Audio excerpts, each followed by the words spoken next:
This is on the government and public trusts. So a degree of skepticism and mistrust of governments, it's a good thing, actually. It's healthy. No elected officials or bureaucrats should get a pass or be gifted with blind trust. Government actions, they don't always have the well-being of citizens at heart, and the state should always be viewed with a skeptical eye.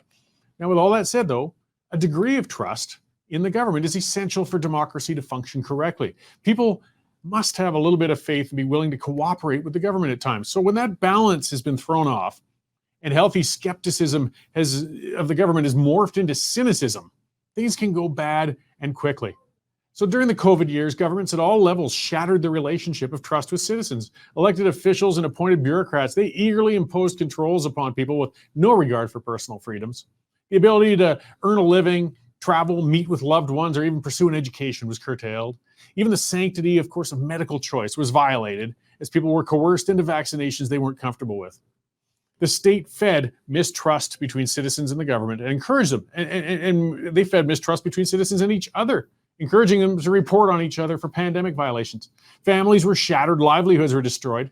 With hindsight, we can see how clearly overblown the risk of COVID was. Even when the pandemic was first unfolding, it was evident that the virus was harmless to healthy young people.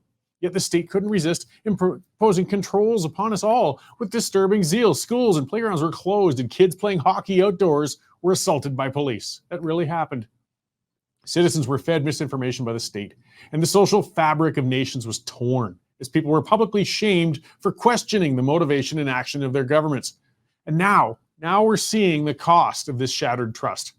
A local example here in Calgary, the water supply has been disrupted to months due to decades of incompetent civil governments neglecting to inspect and maintain the main water lines. Restrictions on water have been dragging on, and people are being shamed for daring to shower more than 3 minutes, or for flushing their toilets too many times, or washing their cars.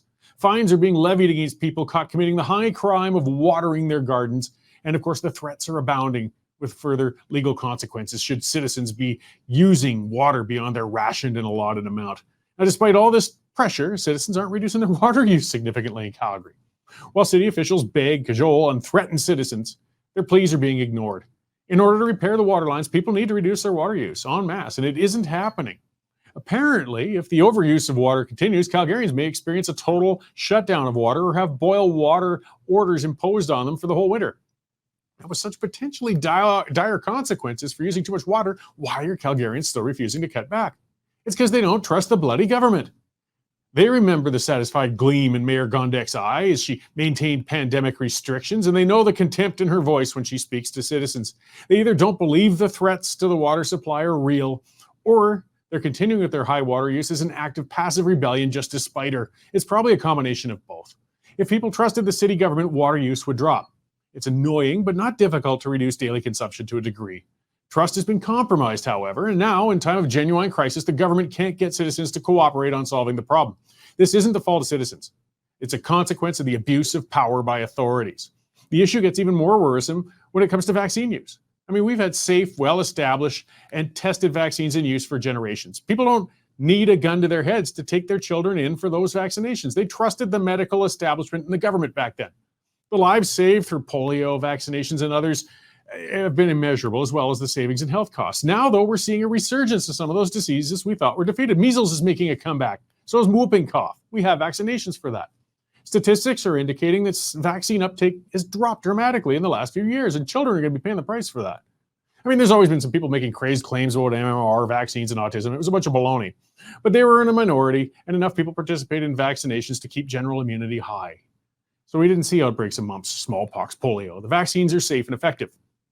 Due to the way the COVID vaccines have been imposed on people, though, mistrust of all vaccines has been growing. People are lumping well-established effective vaccines into the hastily concocted juice of the COVID jabs. Elections are approaching, and people must vote for change. The old guard has to be flushed from power and replaced with reformers. We need to bring the trust back. New faces won't solve every problem, but we can be assured the old faces won't solve any problem. Citizens are in an abusive relationship with their governments right now, and the trust has been obliterated. Only through new players can trust start to be rebuilt and a balance between citizens and governments be regained. Well, that's kind of my first rant of the day, guys. It's a big one, because again, I know some people do believe that the water leakages might be fake or it's exaggerated, whether people should reduce it or not. I don't know. I think they probably should be reducing it so these things can get repaired. We should be fighting about finding why everybody was so vulnerable. We should be discussing, how this can be fixed. But in the meantime, they should cooperate. But I understand why they won't. I understand why they don't trust Gondek. They don't trust the city administration because we've been abused. And now it's coming back to haunt us. Likewise, again, mumps, rubella, polio, those vaccines were effective, guys. The proof is pretty solid with that. But people now are afraid of all of them, thanks to the idiots with the government shoving COVID vaccines down people's throats.